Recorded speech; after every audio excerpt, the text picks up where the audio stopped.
Estamos de vuelta en Propuesta Final. Muchísimas gracias por permanecer con nosotros. Vamos a hablar ahora del tema, ¿no?, del momento, de esta semana y que creo que de los próximos meses o hasta año posiblemente.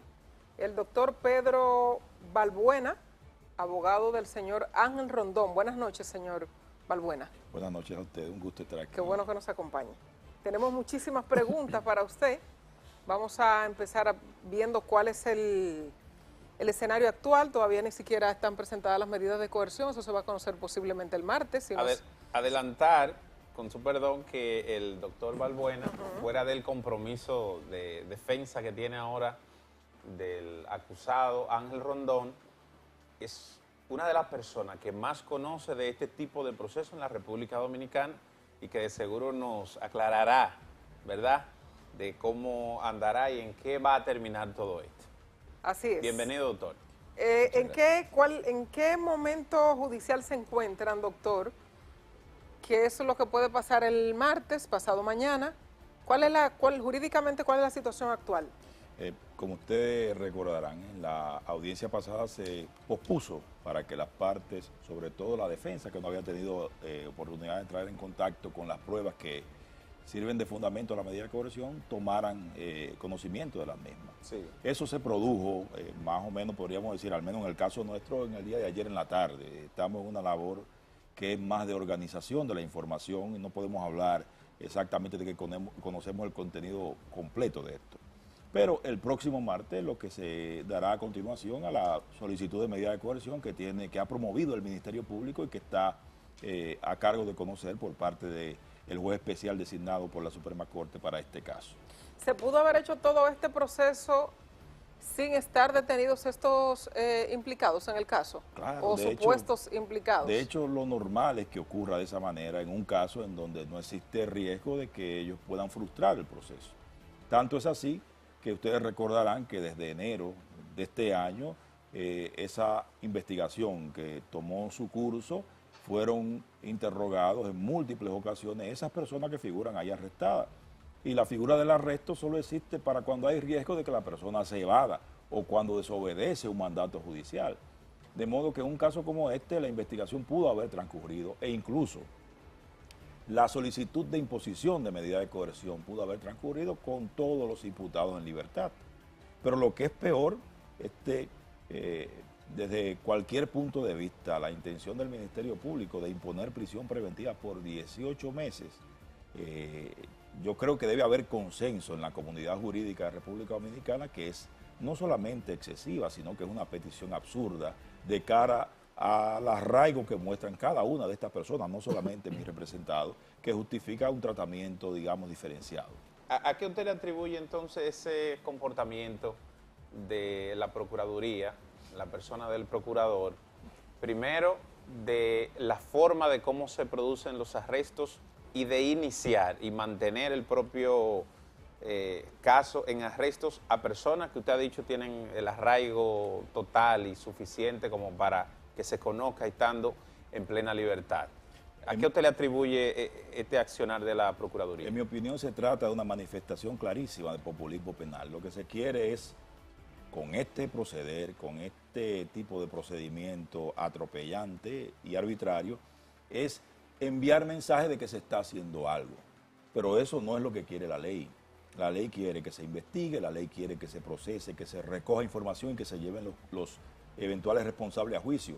Pero el derecho penal no puede servir para este tipo de mensajes que están utilizando con esta solicitud de medida de coerción. Es como si dijéramos, este grupo de personas que está aquí son los culpables, yo lo estoy castigando, lo estoy enviando a prisión, lo estoy castigando por anticipado para que vayan comenzando a probar de los que le toca.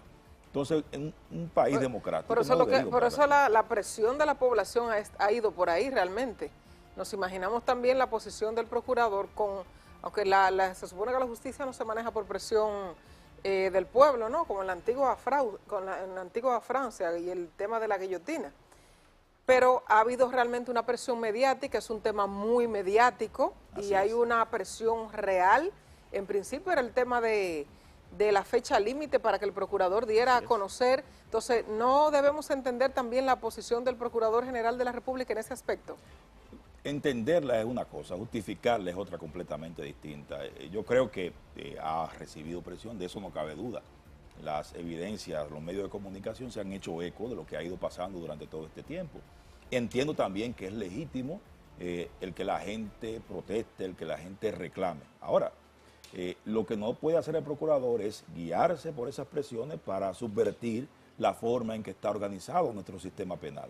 O sea, porque la gente proteste no se puede dictar prisión. O sea, la prisión debe dictarse en los casos en que real y específicamente exista esa necesidad. Y la alarma social, por ejemplo, el reclamo social no puede ser un justificante para encerrar a una persona en estado de prisión preventiva sin ninguna otra justificación. Después tendríamos que admitir también que a las personas sometidas a juicio se les condene por reclamo social. Y lo que debe determinar realmente una condena es la existencia de prueba, la existencia de cargos suficientes, independientemente de cuál sea el reclamo. Porque también tendríamos que concluir que en caso de que para otro caso se reclamara la absolución de alguien, aún con prueba, entonces el sistema también tendría la obligación de operar en consecuencia a ese reclamo. Para el pasado mañana, para el martes, se estaría conociendo finalmente, bueno, se continúa el proceso de conocimiento de la medida de coerción. Yo quisiera saber su punto de vista sobre los argumentos presentados por la Procuraduría ante cada uno de los implicados de manera precisa sobre Ángel Rondón para el conocimiento de la medida de coerción, la parte acusatoria inicial en esto.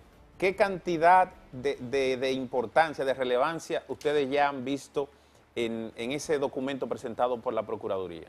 Hasta donde hemos podido ver, porque como ustedes sabrán, a nosotros hace muy poco se nos entregó este documento de 337 páginas y las pruebas todavía no las hemos examinado hasta donde se puede ver esa solicitud de medida de coerción. En el caso nuestro está cargada de especulación, o sea, habrá que ver si esas especulaciones tienen algún tipo de respaldo probatorio, porque usted puede poner en una instancia de solicitud de medida de coerción lo que usted quiera y decir lo que usted quiera.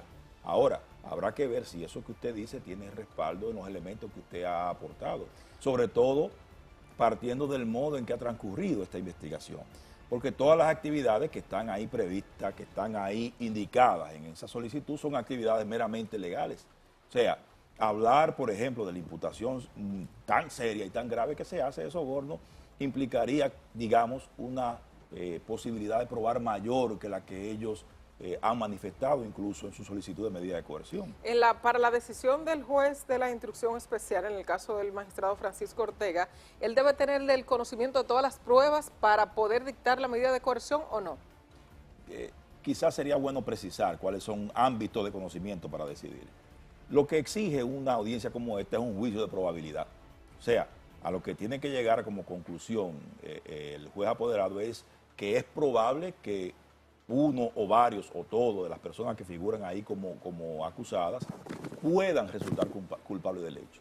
Esa probabilidad, digamos que es un nivel de convicción menor que el que se requiere para condenar, porque para condenar usted necesita convicción plena. Convicción plena es certeza de que esa persona y no otra cometió un hecho específico. Entonces, ese juicio de probabilidad, obviamente, él cuenta con todo el arsenal probatorio, pero no está en la obligación, digamos, de examinar todas y cada una de las pruebas para dictar una decisión, sino que él tiene que llegar solamente a un nivel de probabilidad que le permita afirmar con razonabilidad que estas personas pueden resultar culpables, que es el primer elemento, digamos, a examinar. ¿Cuáles son las 7 medidas de coerción establecidas en el Código para los imputados? Se solicitó una sola en este caso. Pero el juez puede decidir otra, que no necesariamente sea claro que esa. sí, la prisión preventiva es la última y la más drástica de todas las medidas. Precisamente se pone en ese orden porque es la última que debe ser tomada en cuenta. Se dice la última ratio, el último recurso al que usted puede recurrir para asegurar el proceso penal.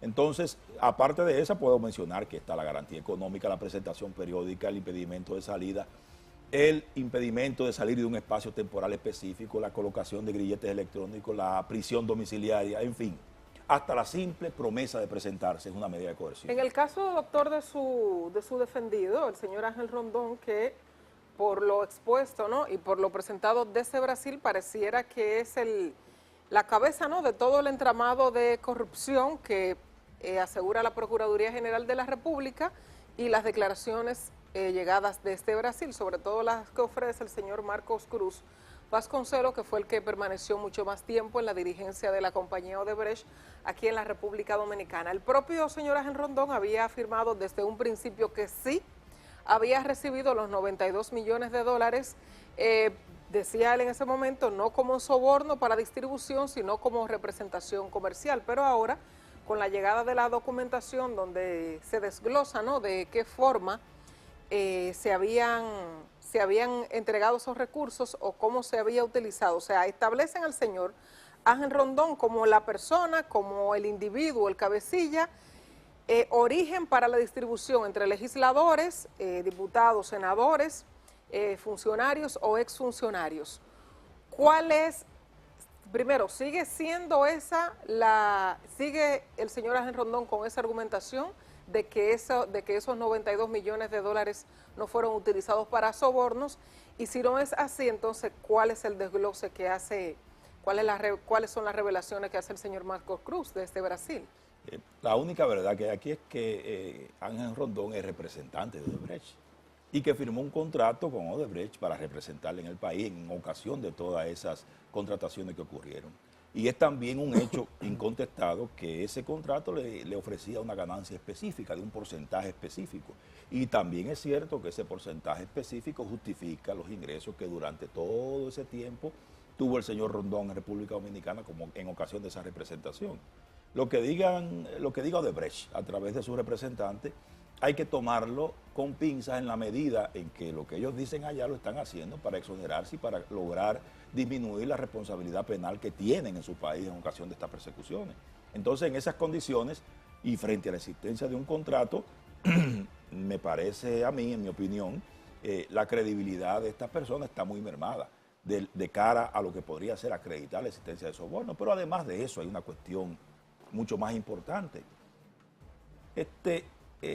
Diciendo y estableciéndose que el señor Rondón tenía esa función de representante de Odebrecht, lo cual incluso pone en cuestión incluso el mismo acuerdo que se llevó a cabo, que excluyó a Rondón cuando era representante de la entidad y sin embargo la entidad se exoneró. Eso va a tener sus consecuencias en el futuro, consecuencias terribles, porque cuando el mandatario, y lo que era Rondón era un mandatario, actúa en un acto específico, lo hace por cuenta del mandante. O sea, del mandante que está exonerado junto con todo su equipo de trabajo. Lo que usted entiende es que él debió ser protagonista junto al Estado y Odebrecht del acuerdo al que se arribó. Lo que es correcto es que él participara de las mismas consecuencias del acuerdo. Pero ha sido con la exoneración a la empresa, él queda dentro de esos representantes de la empresa como ya protegido. ¿Usted me corrige o no? Debería ser esa la consecuencia. Sin embargo, lo que hizo el acuerdo fue excluirlo expresamente. Y esa es una cuestión que habrá de discutirse en el futuro y habrá de tener consecuencias en todo este proceso. Eso es el primer aspecto. Sí. Un segundo aspecto importante para esto también es que una acusación de soborno no puede establecerse desde ningún punto de vista si usted no tiene ningún tipo de evidencia que respalde el hecho específico del soborno. Porque el soborno supone que alguien recibe. Por eso nos imaginamos que la Procuraduría General de la República, el Ministerio Público, debe tener todas esas evidencias para presentarlo posteriormente ya cuando se inicie el juicio, ¿no? ¿No es así? Esperamos, espero eso, pero lo que le quiero decir es que no hay nada de eso probado.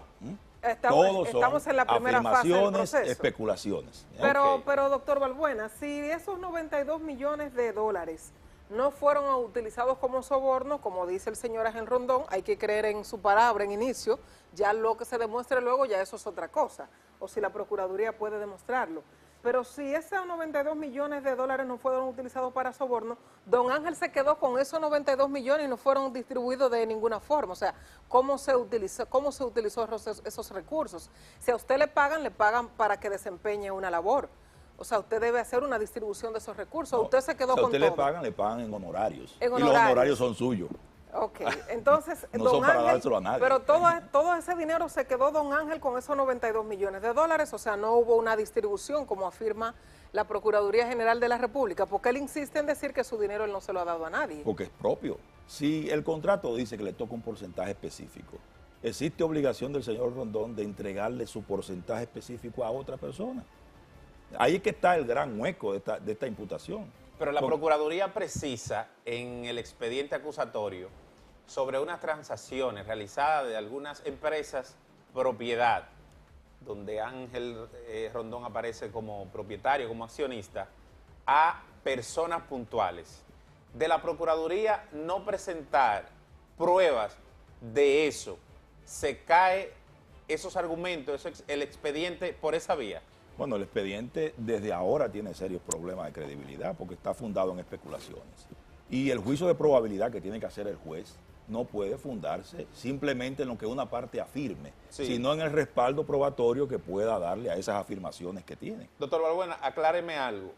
De estas leyes que se han tocado, los artículos del código, los artículos de la ley 448-06 y de la 82-79. En la 82-79 esa no aplica para Ángel Rondón, usted me corrige. Claro, así es. Esa no aplica, aunque esté dentro del mismo expediente. Así es. Entonces, de los demás, ¿qué le toca a Ángel y al señor Pitaluga, si mal no recuerdo, que son los únicos que están externos a funciones directas del gobierno y legislativas? Yo voy a especular, porque lo que le estoy diciendo, como no ha sido precisado en la misma acusación, qué es para cada cual, solamente puedo especular con respecto a eso. Supongo que la imputación que se le hace al señor Rondón es por soborno y quizás por lavado. No, después de ahí no se me ocurre. Usted supone, no, doctor, la Procuraduría especifica cuál es la acusación. No, lo que pasa es que la acusación es la descripción de los hechos específicos por los cuales él cometió cada cosa. La Procuraduría le puede poner el código penal entero que quiera a él en un expediente, pero eso no es imputación propiamente hablando. La Procuraduría tiene que decir tal día, en tales circunstancias, él cometió tal hecho. Ese hecho merece una calificación al amparo de la ley penal. Entonces, si no hay un hecho que configure una infracción penal, lo que yo puedo hacer es suponer que ellos están detrás de ese tipo de persecución. No puedo afirmarlo porque no se ve claro en la acusación, en la solicitud de medida de coerción que ha sido presentada. Van a una jurisdicción especial porque están implicados senadores activos en el proceso. La pregunta es, aprovechando su presencia, el magistrado puede, he visto, se presentaron esta semana los imputados, el señor Julio César Valentín, el señor Tommy Galán y Alfredo Pacheco, diputado. ¿El magistrado puede conocerle medidas a ellos si previamente ambas cámaras no conocen de liberarlos de la inmunidad parlamentaria? ¿Es así o no? Interesantísima la pregunta. La Constitución establece 3 tipos de inmunidades para los legisladores. Establece la inmunidad de palabra, o sea, un legislador puede decir lo que quiera en ocasión de la discusión que se produzca en una Cámara y no puede ser tenido como responsable por eso. Existe también la inmunidad de arresto, que prohíbe que un legislador pueda ser arrestado si no es con el consentimiento previo de la Cámara o en caso de infracción flagrante, que no es este el caso. Y existe también en nuestra Constitución la inmunidad de procesamiento. En este caso, se ha presentado una solicitud de medida de coerción en contra de esos legisladores solicitando la imposición de prisión preventiva sin haber cumplido con el trámite constitucional, porque la Constitución exige el permiso previo. Eso quiere decir que el procurador no puede solicitar medida contra esas personas si antes no obtuvo consentimiento de la Cámara. Solamente con el consentimiento de la Cámara puede entonces él solicitar la medida de coerción. Esto quiere decir, y no soy abogado de ellos, que esa pretensión contra los legisladores es pura y simplemente un disparate inadmisible de todo punto de vista. Incluso esas personas no deberían estar sentadas en ese tribunal hasta que no se cumpla con el requisito constitucional, porque el hecho de tenerlos sentados en un tribunal a requerimiento de un órgano que está incardinado en el Poder Ejecutivo es una violación al principio de separación de poderes, porque la única soberana para disponer o para permitir que se persiga a un legislador es la Cámara a la que pertenece. Y en este caso no existe permiso de la Cámara, en consecuencia, el Ministerio Público estaba impedido de solicitar una medida de coerción. Bueno, pero ellos han ido de manera voluntaria, doctor, diría yo que por un asunto más de imagen, o sea, para que vean que no, que están dispuestos a enfrentar la justicia, no porque realmente se les haya requerido o porque sea una obligación que estén sentados ahí en la sala frente al magistrado. Hay una citación, o sea, a ellos se les llamó.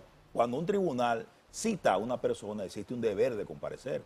Y en ausencia de comparecencia, hay una consecuencia que podría ser incluso que se le conduzca por la fuerza a ese lugar. Sí. Entonces, el mero acto de presentar una solicitud de medida de coerción es ya de por sí una medida drástica que implica necesariamente enjuiciarlo como una inferencia de un poder en otro.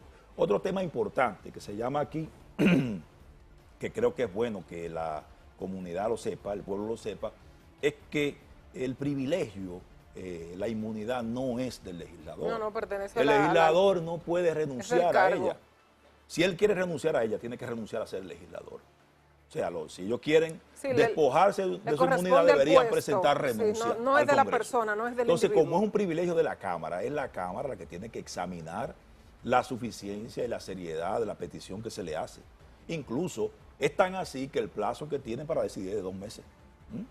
Para que ustedes vean qué complicado es este procedimiento, que es un procedimiento constitucional. O sea, entonces la pregunta es la siguiente, doctor, si el tiempo máximo son 2 meses, puede ser que se tome menos, o si no están todos de acuerdo o no tienen mayoría, puede que se lleve el tiempo máximo de 2 meses. Entonces, ¿qué puede hacer el magistrado Ortega con la medida de coerción que tiene? Ellos quedarían fuera hasta que la Cámara, hasta que ambas instancias, en este caso el Senado y la Cámara, decidan la suerte de los 3. Es más que eso, es que él no debió aceptar la solicitud de medida de coerción en contra de los legisladores. Porque es que usted no puede entrar y después pedir permiso después que entra. Entonces, si es necesario un permiso para solicitar el arresto, usted no puede solicitar la imposición de medida y entonces después pedir el permiso. Él violó el debido proceso. No solamente eso, violó la Constitución de la República. Los artículos, me parece que 85, 86 y 87 de la Constitución organizan este tipo de procedimiento. Y es un procedimiento de naturaleza constitucional. Esto es una clara invasión del Ejecutivo en funciones del Legislativo, porque se ha atribuido el Ejecutivo a través del Procurador General de la República, quiero que quede claro, una función que es exclusiva del Congreso. Y ya con ello ha violentado, digamos, un trámite constitucional que está destinado como parte del sistema de frenos y contrapesos a garantizar la separación de los poderes. Y esto, en este caso, ha sido completamente irrespetado. Supongo que sus abogados habrán de plantear oportunamente la existencia de este impedimento, que es un impedimento de proceder que existe en este caso. A través de una comunicación, en los medios de comunicación, valga la redundancia, el jueves pasado, se ha dicho que el acusado, Temístocles Montaz, reconoce que recibió aporte de dinero para distintas campañas en las que él tenía una incidencia de su partido, responsabilidad, de Ángel Rondón. Creo que es de los elementos más relevantes en su contra y que él lo ha confesado, ha afirmado. Entonces, ¿qué nivel de pena, de sanción va en la dirección por una persona haber recibido dinero sin saber que necesariamente era fruto de un soborno de una empresa? De ser así. Lo que pasa es que los sobornos no son presuntos. O sea, si vamos a eso, todo el que le ha dado un centavo a un político para una campaña política debería estar sentado ahí por soborno. Sí, y el aporte político no está penalizado. Si el aporte político, o sea, si lo que se aporta a una campaña política fuera delito, aquí debería mucha gente estar sentada ahí arrestada. No cabrían en el edificio de la Suprema Corte de Justicia. Entonces las cosas hay que verlas en su contexto. Hay un mundo de lo permitido, digamos, en nuestro sistema, y un mundo que pertenece al derecho penal. Ese mundo es muy específico. Y esto como tal, o sea, el recibir de alguien un aporte para una campaña política no es un delito. Hasta donde la legislación no lo castiga. Claro. Pero bueno, doctor, se supone que ya este martes deben conocerse, de ser así. ¿Qué tiempo? ¿Por qué el proceso es complejo? Lo hemos visto, muchos dicen que si se va al desarrollo del proceso como tal, podemos llegar fácilmente hasta el año 2020 en este proceso. El proceso completo. El proceso completo, sí. ¿Por qué la complejidad? Bueno, hay un tema claro que usted, que ha estado en la sala de audiencia, lo ha visto. Mire, fíjese, son 3 abogados por imputado y son 14. Comencemos por ahí. Y ustedes son buenos en los turnos en para hablar, eso es extensión de una cosa de defensa. locura. Ahí están los Es una menores. cosa de locura. Si yo hubiese sido fiscal, yo los proceso uno a uno. Porque es una manera mucho más económica, digamos, de conseguir tramitar un proceso de esta naturaleza, de modo tal que el tiempo no lo agobie. Por eso el asunto, están ellos reclamando que se declare complejo, porque son muchos imputados, porque la información es compleja. Vamos a imaginarnos, doctor, que el juez el próximo martes tome la decisión como medida máxima de enviar al señor, y me voy a referir a él porque es su defendido, de enviar al señor Ángel Rondón a prisión. Vamos a decir que por la pena máxima por el tiempo máximo, por el tiempo máximo sí, que pide el Procurador General de la República. ¿Cuál sería en ese caso la reacción de su defensa? Bueno, de entrada estamos partiendo de un supuesto, ¿no? Sí, de entrada te digo que para mí sería muy frustrante pensar que en un caso como este se dicte una medida de prisión preventiva. Pero la ley habilita recursos para ese tipo de cuestiones y en el caso remoto e improbable de que eso ocurriera, ahí está el recurso de apelación. Y aparte de los recursos de apelación, existen posibilidades de volver a la revisión de la medida de coerción. El recurso de apelación lo va a conocer la Cámara Penal de la Suprema Corte de Justicia.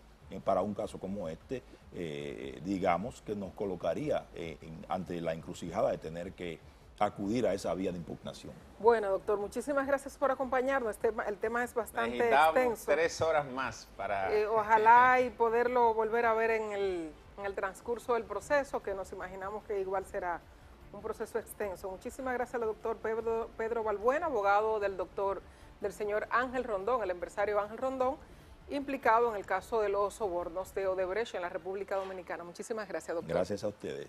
Vamos a hacer una pausa, regresamos con más del contenido de Propuesta Final.